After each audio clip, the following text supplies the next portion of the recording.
चांदवड नगर परिषद निवडणूक प्रभाग क्रमांक 3 मधून अपक्ष उमेदवार प्रसाद गोटू सोनवणे यांचा विश्वासार्ह विजय। चांदवड नगर परिषदेची नुकतीच पार पडलेली निवडणूक उत्साहपूर्ण आणि शांततेत पार पडली। या निवडणुकीत प्रभाग क्रमांक 3 मधून अपक्ष उमेदवार म्हणून मैदानात उतरलेले प्रसाद गोटू आणि सोनवणे यांनी नगरसेवकपदी विजय मिळवत आपली ताकद सिद्ध केली आहे। राजकीय पक्षाची अधिकृत साथ नसतानाही मतदारांनी त्यांच्यावर विश्वास टाकत भरघोस मतांनी त्यांना निवडून दिले। समाजकार्यात नेहमी अग्रेसर राहणारे प्रसाद सोनवणे हे सर्वसामान्य नागरिकांच्या सुखदुःखात सक्रियपणे सहभागी होत असल्याने त्यांना प्रभागात मोठा जनाधार लाभला आहे।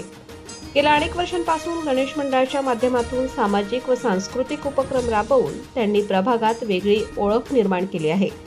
त्यांचे सातत्यपूर्ण कार्य, जनतेशी असलेला थेट संपर्क आणि विश्वासार्ह प्रतिमा या विजयामागील प्रमुख कारणे ठरल्याचे स्थानिक नागरिकांकडून सांगितले जात आहे। या विजयामुळे प्रभाग क्रमांक 3 मध्ये आनंदाचे वातावरण असून नागरिकांकडून त्यांच्यावर अभिनंदनाचा वर्षाव होत आहे। गणपती उत्सव या उपक्रमाने प्रत्येकाच्या सुखदुःखात जाणं येणं आणि दुखणे असो वाणे असो प्रत्येक कोणत्याही कामात आपण पहिल्यापासून हे होतो। आपण राजकारण म्हणून मी धंद्यात हे करत होतो असा आमचा विषय नव्हता। आम्ही मंडळाच्या आमचा जो वरचेगावचा राजा मित्र मंडळ आहे त्या माध्यमातून ते आम्ही काम करत होतो, लोकांची सेवा करत होतो। त्या रूपाने आमची सेवा ऑलरेडी चालूच होती आणि लोकांचं ठरलेलं होतं पहिल्यापासूनच का यावेळेस नगरसेवक आपल्याला गल्लीतला द्यायचा, चौकातला द्यायचा, वार्डाचा द्यायचा। त्यात माझं जी इलेक्शनमध्ये जी माझी हेंडसाळ झाली माझ्या तिकिटावरून, दुपारी 12 वाजेपर्यंत बीजेपी तिकीट माझ्या नावावर होतं आणि ऐन वेळेवर 2 वाजता माझं तिकीट कापलं आणि ते तिकीट सत्ताधारी बीजेपीला देण्यात आलं तिकीट। मी बीजेपीचा पहिल्यापासून संघाचा RSS मध्ये काम करून हे सगळ्या गोष्टींमधून मी कधी राजकारणात आजपर्यंत कोणतं पद मागितलं नाही कोणाकडं ना, आमच्या खानदानात कोणी पद मागितलं नाही। बाबा कधी डायरेक्टरला आम्हाला मर्चंटला कुठं डायरेक्टर करा, असं करा तसं करा, असं आमचा राजकारणात कुठलाच विषयच नव्हता आमच्या घराचा।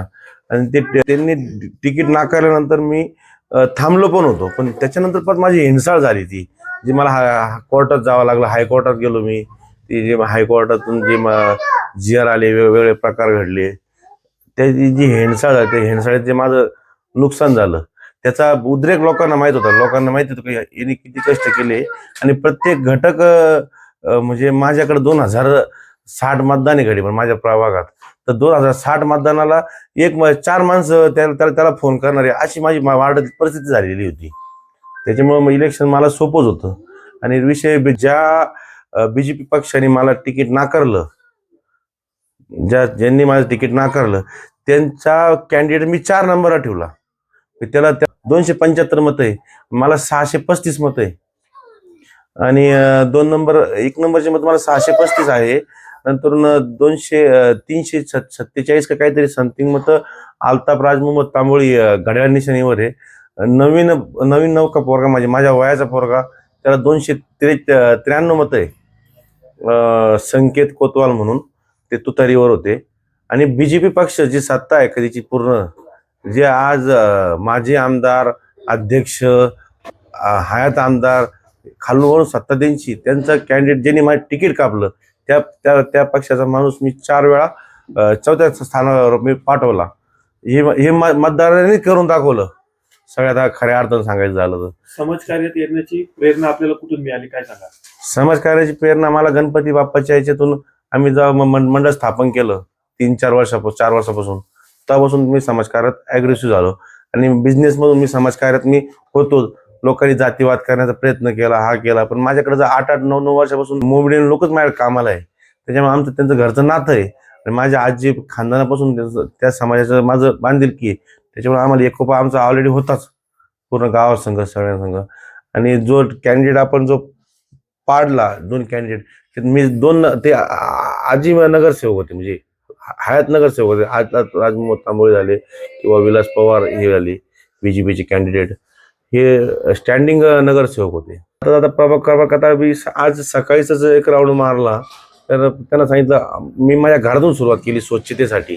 आपला प्रभाग पहिले स्वच्छ ठेवण्यासाठी आपण पहिले स्वच्छतेवर ध्यान देऊ, कधी रोगराई हे वगैरे पसरणार नाही। गटरीच्या मी आजच नगर परिषदेच्या कर्मचाऱ्यांना बोललो होतो, त्यांना बी सांगितलं गटरी सगळ्या साफ राहिल्या पाहिजे। माझ्या भावाला सांगितलं की तू प्रभागात फिरत जा, जिथं तिथं कमी समस्या आहेत ते पण बघत जा. आणि प्रभागातल्या मुख्य लोकांना पण सांगितलं, ज्यांची दावे मोठी, ज्यांची परिस्थिती नाही आहे हालाकीची, तर त्यांचा निरोप आपल्यापर्यंत घेत जाय, ती सेवा आपल्याकडे त्यांची घडव. एखादी रेकूरवाडीची परिस्थिती आर्थिकच असेल लग्नाची, ती ती कोणतीही समाजाची असो, पण तिला पण आपण आर्थिक मदत आमच्या मंडळाच्या वतीने आम्ही करू.